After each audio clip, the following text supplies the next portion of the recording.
അപ്പോൾ ഈ പഴം നിങ്ങൾക്ക് നല്ല പരിചയം ഉണ്ടാവും അല്ലേ? കണ്ടിട്ട് എന്ത് തോന്നുന്നു? എവിടെയും കണ്ടതായി, മാർക്കറ്റിൽ കണ്ടതായിട്ട് ഓർമ്മയുണ്ടോ? ഇത് ലിച്ചിപ്പഴമാണ്. ഇത് വയനാട് ജില്ലയിൽ വടുവഞ്ചാല് മേപ്പാടിക്കടുത്ത റോസ് ഗാർഡനിലെ വലിയ ലിച്ചി മരങ്ങളാണ് കേട്ടോ. 40 വർഷമൊക്കെ പ്രായമുള്ള ലിച്ചി മരങ്ങളിൽ ലിച്ചിപ്പഴങ്ങളിൽ ഇപ്പോൾ വിളവെടുപ്പ് കാലമാണ്. എല്ലാ സ്ഥലത്തും ലിച്ചിപ്പഴം തീരുന്ന സമയത്താണ് വയനാട്ടിൽ വിൻ്റർ ലിച്ചി ഉണ്ടാവുന്നത്. എന്ത് കളറല്ലേ, കാഴ്ചയ്ക്ക് തന്നെ വായിൽ രുചി ഉണ്ടാവും തോന്നുന്നില്ലേ നിങ്ങൾക്ക്? അപ്പോൾ ഇതിങ്ങനെ കയറി പറിക്കണം, കുറച്ച് റിസ്ക് ഉണ്ട്. വലയിട്ട് സൂക്ഷിച്ചിരിക്കുകയാണ് ഫുള്ള്. ആ വലയിട്ട് സൂക്ഷിച്ച മരത്തിനുള്ളിൽ ലിച്ചിപ്പഴം ഇങ്ങനെ മരത്തിൽ കയറി പറിച്ചുകൊണ്ടിരിക്കുകയാണ്. വിളവെടുപ്പാണ്. അതിൻ്റെ ഇലയൊക്കെ നീക്കം ചെയ്ത് പഴങ്ങളിങ്ങനെ ഭംഗിയാക്കി ഒരുക്കി ബോക്സുകളിലാക്കി വിവിധ സംസ്ഥാനങ്ങളിലേക്കും വിവിധ രാജ്യങ്ങളിലേക്കും കൊണ്ടുപോകാണ് കേട്ടോ. വയനാട്ടിലെ ലിച്ചിപ്പഴത്തിന് അടിപൊളി ടേസ്റ്റാണ്. പ്രത്യേകിച്ച് മറ്റെല്ലാ സ്ഥലത്തും ലിച്ചിപ്പഴം തീരുന്ന സമയത്താണ് ഇവിടെ ലിച്ചി ഇങ്ങനെ ഏകദേശം ഈ ഗ്രീൻ കളർ മാറി റെഡ് കളർ ആകുമ്പോൾ, ബ്രൗണായി തുടങ്ങുമ്പോൾ തന്നെ പറിക്കും. റെഡ് ആകുമ്പോൾ നല്ല ടേസ്റ്റാണ്. അപ്പോൾ നല്ലോണം പഴുത്ത് പാകമായ പിന്നെയാണ് ഇപ്പോൾ ഇവർ പറിക്കുന്നത്. അതിൻ്റെ ഡീറ്റെയിൽസ് എല്ലാം റോസ് ഗാർഡൻ്റെ നമ്മുടെ കുരുവിള ജോസഫ് അദ്ദേഹം പറയും. ലിച്ചി എന്ന് പറയുന്നതിൻ്റെ ഒറിജിൻ ചൈനയാണ്. ഈ ചൈനയിൽ നിന്നാണ് നോർത്ത് ഇന്ത്യയിലേക്ക് ഇത് വന്നത്, ലിച്ചി കൃഷി. അതിനുശേഷം ഇവിടെ സായിപ്പുമാർ ഇവിടെ തോട്ടം പിടിപ്പിച്ചപ്പോഴത്തേന് അവരുടെ ബംഗ്ലാവിൻ്റെ മുന്നിലൊക്കെ ഓരോ ലിച്ചി മരം 10-100 വർഷമൊക്കെ പ്രായമുള്ളതുണ്ട്. അപ്പോൾ ഇവിടെ ഇത് കായ്ക്കാൻ കാരണം എന്നാന്ന് പറഞ്ഞാൽ നമ്മുടെ ബീഹാറാണ് ലിച്ചിയുടെ ഏറ്റവും വലിയ സെൻറ്റർ. ബീഹാറിൽ എങ്ങനെയാണെന്ന് ചോദിച്ചു കഴിഞ്ഞാൽ അവർക്ക് നവംബർ-ഡിസംബറിൽ നല്ല തണുപ്പ് വരും. ആ തണുപ്പ് വരുമ്പോഴാണ് ഇതിൻ്റെ അകത്ത് ഈ ലിച്ചി മരത്തിൻ്റെ അകത്ത് ഫ്ലവറിങ് ഹോർമോൺ ഇൻഡ്യൂസ് ചെയ്യുന്നത്. നമ്മുടെ മലയോര പ്രദേശങ്ങൾ, അതായത് ഒരു 2800-3000 അടി പൊക്കമുള്ള മലയോര പ്രദേശങ്ങളിൽ നമുക്കിവിടെ മൺസൂൺ ഇത് കാലവർഷം തുടങ്ങുമ്പോൾ നമുക്കിവിടെ 18 ഡിഗ്രി താഴെ ടെമ്പറേച്ചർ വരുന്നു.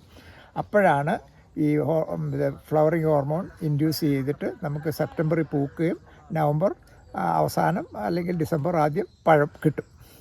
ഇത് വേറെ ഒരിടത്തും ഈ സമയത്ത് ഇല്ല. ഇതിന് വിൻ്റർ ലിച്ചി എന്നാണ് പറയുന്നത്. നമ്മൾ എങ്ങോട്ടൊക്കെയാണ് ഇത് കൊണ്ടുപോകുന്നത്? ഇതൊക്കെ ഇന്ത്യ മൊട്ടക്ക് പോവും.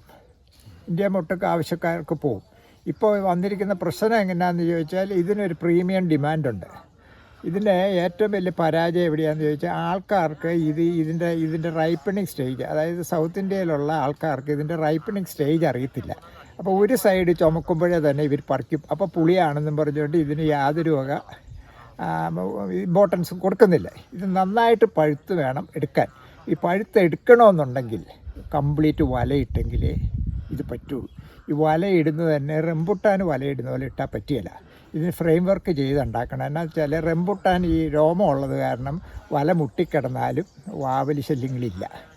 ഇത് ഇതിൻ്റെ ഔട്ടർ പെരിഫറിയിലാണ് മുഴുവൻ.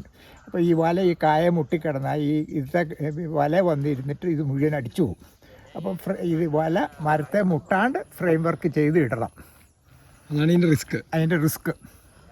പിന്നെ ഉള്ളത് നമുക്ക് ഇപ്പോൾ ഞങ്ങൾക്കൊക്കെ ഇപ്പോൾ വന്നിരിക്കുന്ന കഴിഞ്ഞതിൻ്റെ മുമ്പിലത്തെ വർഷം വരെ ഞങ്ങൾക്ക് നല്ല വില കിട്ടുമായിരുന്നു. 100-500 രൂപ കിട്ടുമായിരുന്നു. ഇപ്പോൾ അതിന് വില കുറയുകയായി ചെയ്യുന്നത്. അതിൻ്റെ കാരണം എന്താ വെച്ചാൽ ഇത് ആൾക്കാർ കൃഷി ചെയ്തിട്ട് ഇത് പച്ചയോടുകൂടി പറിച്ചിട്ട് മാർക്കറ്റിലെത്തിക്കുമ്പോൾ ഇത് പുളിയാണെന്നും പറഞ്ഞുള്ള ഒരു ധാരണ നാട്ടിൽ ഒക്കെ വന്നിരിക്കുകയാണ്. അപ്പോൾ അത് കാരണം മാർക്കറ്റ് ഇച്ചിരി ക്രാഷ് ചെയ്യുകയാണ്. ഞങ്ങൾക്ക് 800 കിലോ 600-800 കിലോ വരെ പറിക്കുന്ന വർഷങ്ങളുണ്ട്. ഒരു 3-4 കൊല്ലമായിട്ട് ലിച്ചി പരാജയമായിരുന്നു. കായില്ലായിരുന്നു.